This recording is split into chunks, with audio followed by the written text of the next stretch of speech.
दोस्तों, दुनिया में सभी देश अपनी सुरक्षा के लिए कमांडो फोर्सेस तैयार करते हैं। कमांडोज किसी भी सेना में अपनी अहम भूमिका निभाते हैं। इन्हें सेना की सबसे ज्यादा शक्तिशाली सैनिकों की लिस्ट में सबसे ऊपर रखा जाता है।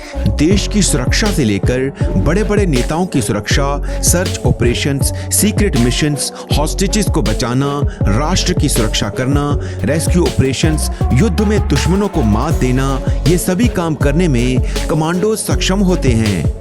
हमारे देश के पास भी सबसे खतरनाक कमांडो फोर्सेस हैं। तो चलिए इस वीडियो में जानते हैं भारत के 10 सबसे खतरनाक कमांडो फोर्सेस के बारे में। वीडियो शुरू करने से पहले हमारे चैनल को सब्सक्राइब करना ना भूलें। Number 1, Marcos commandos. भारत के 10 खतरनाक कमांडोज में से सबसे पहला नाम मार्कोस कमांडोज का आता है। मार्कोस कमांडोज को स्पेशल ट्रेनिंग दी जाती है। इसका गठन 1987 में हुआ था। इनमें कुल 1200 सैनिक होते हैं। दुनिया के बेस्ट कमांडो फोर्सेस में भारत के मार्कोस कमांडोज का नाम आता है। मार्कोस कमांडोज को पानी, जमीन, हवा तीनों में टास्क करने की ट्रेनिंग दी जाती है। ये इंडियन नेवी के कमांडोज होते हैं। ये राइफल और स्नाइपर से लेकर सभी हथियारों को चलाने की कला में निपुण होते हैं। इन्हें भारतीय नेवी सील्स भी कहा जाता है। इनकी ट्रेनिंग अमेरिकी नेवी सील्स की तरह ही होती है। यदि आप मार्कोस कमांडोज के हाथ पैर भी बांध लें, फिर भी वो तेजी से तैर सकते हैं। हम आपको बता दें कि 26/11 को मुंबई में हुए आतंकी हमले से निपटने के लिए मार्कोस कमांडोज की अहम भूमिका रही थी। Number 2, para commando force. Para commando force का गठन 1965 में भारत और पाकिस्तान के युद्ध के बीच किया गया था। यह भारत की सबसे ज्यादा शिक्षित और मजबूत कमांडो फोर्स है। इन्हें एयर वॉर्स के लिए ट्रेनिंग दी जाती है। पैरा कमांडोज 30 से 35 फीट की ऊंचाई से छलांग लगा सकते हैं। इनकी यूनिफॉर्म को काफी सोच समझकर बनाया गया है। इनकी यूनिफॉर्म में हल्का रंग इनको रेगिस्तान और गहरा रंग हरियाली में छुपाने में मदद करता है। इनकी ट्रेनिंग 9 महीने की होती है और ट्रेनिंग के दौरान इनको 65 किलो वजन अपने ऊपर लाद कर दौड़ लगानी होती है। ट्रेनिंग पूरी होने के बाद जिनको सिलेक्ट किया जाता है उनको मैरून टोपी मिलती है। मैरून टोपी पैरा कमांडो की पहचान होती है। कारगिल युद्ध के दौरान इन पैरा कमांडोज ने पाकिस्तान को हार का स्वाद चखाया था। सर्जिकल स्ट्राइक्स को अंजाम देने वाले भारत के पैरा कमांडो बहादुर योद्धा हैं। इन्होंने 1971 और 1999 में पाकिस्तान के साथ युद्ध में अहम भूमिका निभाई थी। नंबर 3, एनएसजी यानी national security guard commandos. NSG की ट्रेनिंग काफी ज्यादा मुश्किल होती है। इनको रोज अभ्यास करना होता है। इस फोर्स का गठन 1986 में हुआ था।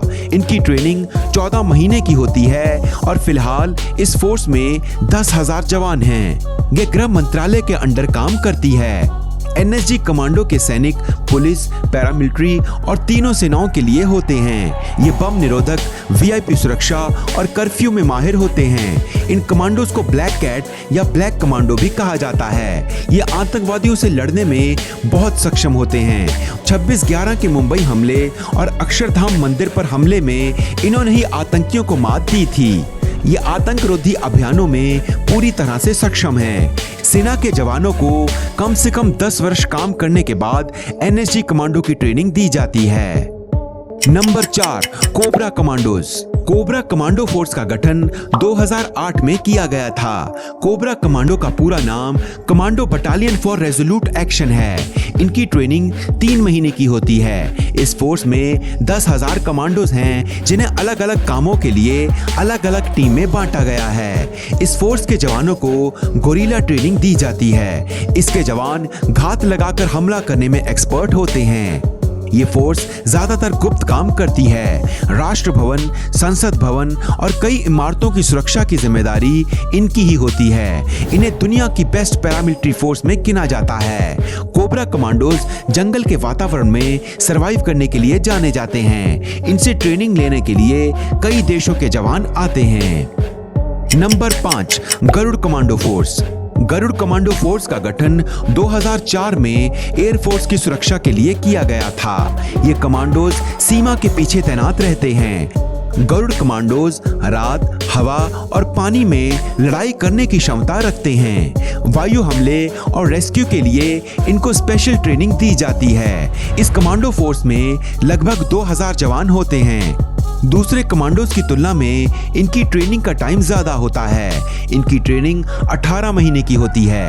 इनका मेन काम एयर ट्रैफिक कंट्रोल, सर्च और रेस्क्यू ऑपरेशंस, क्लोज प्रोटेक्शन और एयरफील्ड की सुरक्षा करना होता है।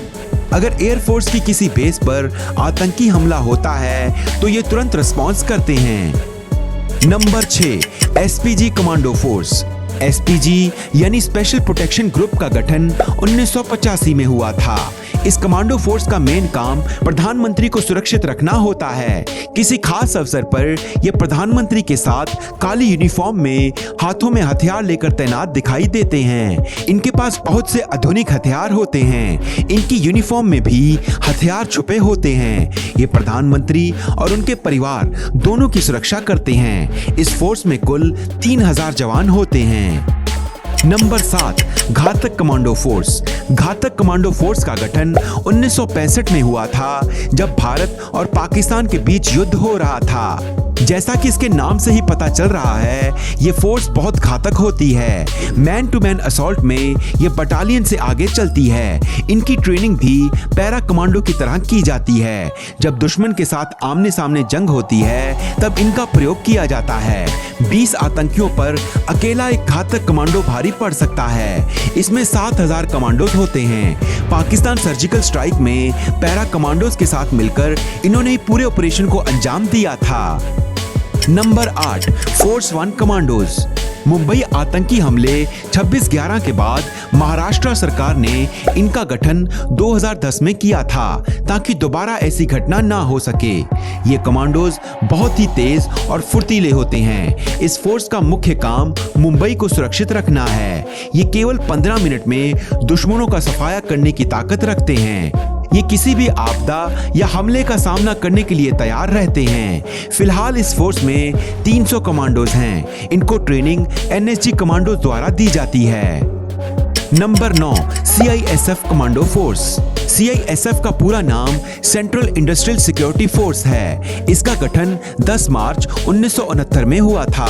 सीआईएसएफ कमांडोज को खास तौर पर वीआईपी एयरपोर्ट और इंटरनेशनल इलाकों पर तैनात किया जाता है। ज्यादातर ये इंटरनेशनल एयरपोर्ट की सुरक्षा करते हैं, जैसे दिल्ली और मुंबई के एयरपोर्ट, और ये वीआईपी इलाकों की भी देखभाल करते हैं, जैसे Bhabha atomic research institute, ISRO के केंद्र, एटॉमिक पावर प्लांट्स आदि। इस फोर्स के जवान काफी बुद्धिमान और ताकतवर होते हैं। 26/11 मुंबई हमले के बाद प्राइवेट सेक्टर की सिक्योरिटी में भी इनकी तैनाती होने लगी है। इनका अपना स्पेशल फायर विंग है। नंबर 10, स्वॉट कमांडो फोर्स। इस फोर्स का गठन 1965 में भारत और पाकिस्तान के युद्ध के दौरान किया गया था। इसका पूरा नाम स्पेशल वेपन एंड टैक्टिक्स है। इनकी ट्रेनिंग भी एनएसजी कमांडो की तरह ही होती है। स्वॉट कमांडोज के सभी जवानों की उम्र 28 वर्ष से कम होती है। इन्हें इस प्रकार की ट्रेनिंग दी जाती है कि ये हर तरीके से दुश्मन का खात्मा कर सकें। ये दिन, रात, पानी और हवा में घात लगाकर हमला कर सकते हैं। इस कमांडो फोर्स का मुख्य काम दिल्ली और एनसीआर को सुरक्षित रखना है। ये आमतौर पर अर्बन वारफेयर के लिए ट्रेंड होते हैं। तो दोस्तों, ये थे भारत के 10 सबसे वेल ट्रेंड, खतरनाक और घातक कमांडोज। आपको इनमें से कौन सी कमांडो फोर्स सबसे अच्छी लगी, हमें कमेंट सेक्शन में जरूर बताएं। हमें आपके कमेंट्स का इंतजार रहता है। और हाँ, अगर वीडियो पसंद आई तो लाइक करके अपने दोस्तों के साथ जरूर शेयर करें। उनको भी तो पता चले कि आप कितनी जानकारी भरी वीडियोस देखते हैं। अगर आप हमारे चैनल पर नए हैं तो रोज ऐसी रोचक जानकारी पाने के लिए हमारे चैनल फैक्टोपिया को सब्सक्राइब करना ना भूलें। वीडियो में अंत तक बने रहने के लिए दिल से धन्यवाद।